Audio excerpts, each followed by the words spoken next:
You guys will find that you have passions, and having a passion is a gift. I think we all have passions, and you don't get to choose them. They pick you, but you have to be alert to them. You have to be looking for them. And when you find your passion, it's a fantastic gift for you because it gives you direction, it gives you purpose. You can have a job, or you can have a career, or you can have a calling. And the best thing is to have a calling. And if you find your passion, you'll have that, and all your work won't feel like work to you. Many kids and many grown-ups do figure out over time what their passions are. And sometimes we let I don't think it's that hard. I think what happens though sometimes is that we let our intellectual selves overrule those passions. And so that's what needs to be guarded against. My job, one of my jobs as the leader of Amazon, is to encourage people to be bold. And people love to focus on things that aren't yet working. And that's good, it's human nature. That kind of divine discontent can be very helpful.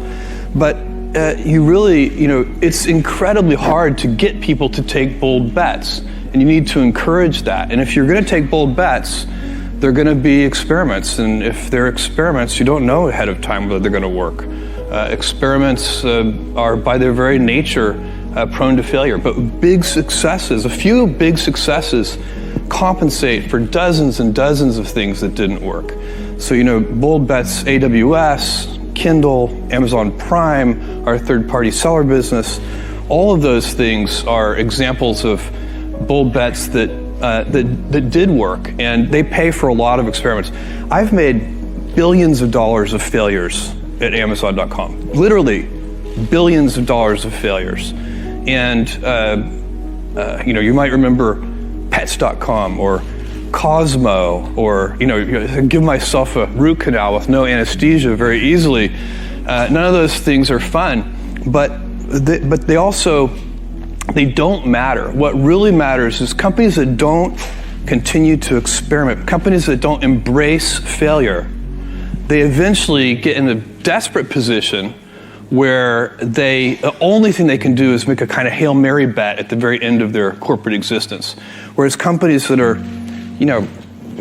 making bets all along, even, big bets, but not bet the company bets. I don't believe in bet the company bets. That's when you're desperate. That's the last thing you can do. It's not. You could be out of work and have terrible work-life balance. Even though you've got all the time in the world, you could just feel like, oh my God, I'm miserable, and you would be draining energy. And so you have to find that harmony. It's a much better word. And I think for most people, it's about meaning. People want to know that they're doing something interesting and useful. And for us, because of the challenges that we have chosen for ourselves, we get to work in the future. And it's super fun to work in the future for the right kind of person. You need to be nimble and robust. So you need to be able to take a punch, and you also need to be quick and innovative and doing new things at a high speed. That's the best defense against the future. And you have to always be leaning into the future. If you're leaning away from the future is going to win every time. Never, ever, ever lean away from the future. We all have adversity in our lives. I doubt if you really, if you know somebody, any friend or anybody that you talk to, there's no lack of adversity, and by the way, that's good, because it's what teaches us how to get back up. You fall down, you get back up. It always happens.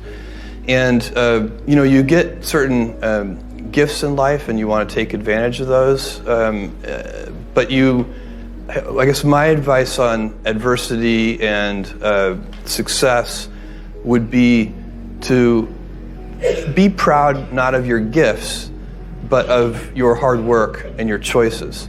So, you may be, the kinds of gifts you get in life, you might be really good at math. It might be really easy for you. That's a kind of gift. But practicing that math and taking it to the next step, that could be very challenging and hard, and take a lot of sweat. That's a choice. You can't really be proud of your gifts because they were given to you. You can be grateful for them and thankful for them. But your choices, you choose to work hard. You choose to do hard things. Those are choices that you can be proud of. Being an inventor requires, because the world is so complicated, you have to be a domain expert. I mean, in a way, even if you're not at the beginning, you have to learn enough so that you become a domain expert. But the danger is once you become a domain expert, you can be trapped by that knowledge. And so inventors have this paradoxical ability to have that 10,000 hours of practice and be a real domain expert and have that beginner's mind. Have that look at it freshly, even though they know so much about the domain. And that's the key to inventing. You have to have both. And I think that is intentional. I think all of us have that inside of us, and we can all do it, but you have to be intentional about it. You have to say, yeah, I am going to become an expert, and I'm going to keep my beginner's mind. You can't skip steps. You have to put one foot in front of the other. Things take time. There are no shortcuts. And but you want to do those steps with passion and ferocity. It's easy to have ideas. It's very hard to turn an idea into a successful product. There are a lot of steps in between, and it takes persistence, relentlessness. So I always tell people who are, who think they want to be entrepreneurs, you need a combination of stubborn relentlessness and flexibility. And you have to know when to be which. And basically you need to be stubborn on your vision, because otherwise it'll be too easy to give up. But you need to be very flexible on the details, because as you go along pursuing your vision, you'll find that some of your preconceptions were wrong, and you're going to need to be able to change those things. So I think taking an idea successfully all the way to the market and turning it into a real product that people care about and that really improves people's lives is a lot of hard work. Don't try to chase what is kind of the hot passion of the day. I think we actually saw this. I think you see it all over the place in many different contexts, but I think we saw it in the internet world quite a bit, where at the sort of peak of the sort of internet mania in, say, 1999, you found people who were very passionate about something. They kind of left that job and decided, I'm going to do something in the internet, because it's it was almost like the 1849 gold rush in a way. I mean, you find that people, if you go back and study the history of the 1849 gold rush, you find that at that time everybody who was within shouting distance of California was, they might have been a doctor, but they quit being a doctor and they started panning for gold. And that almost never works. And even if it does work, according to some metric, financial success or whatever it might be, I suspect it leaves you ultimately unsatisfied. So you really need to be very clear with yourself. And I think one of the best ways to do that is this notion of projecting yourself forward to age 80, looking back on your life and trying to make sure you've minimized the number of regrets you have. That works for career decisions. It works for family decisions. Do you want? I have a 14-month-old son, and it's very easy for me to, if I think about myself when I'm 80, I know I want to watch that little guy grow up.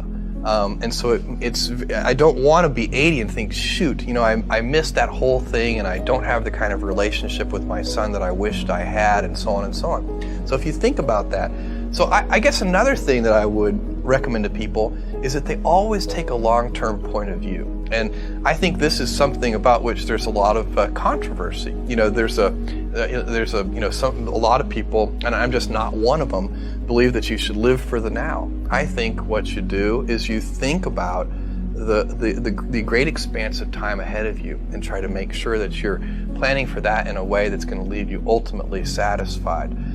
So this is the way it works for me. And I mean, everybody needs to find that for themselves. So I think there are a lot of paths to satisfaction, and you need to find one that works for you.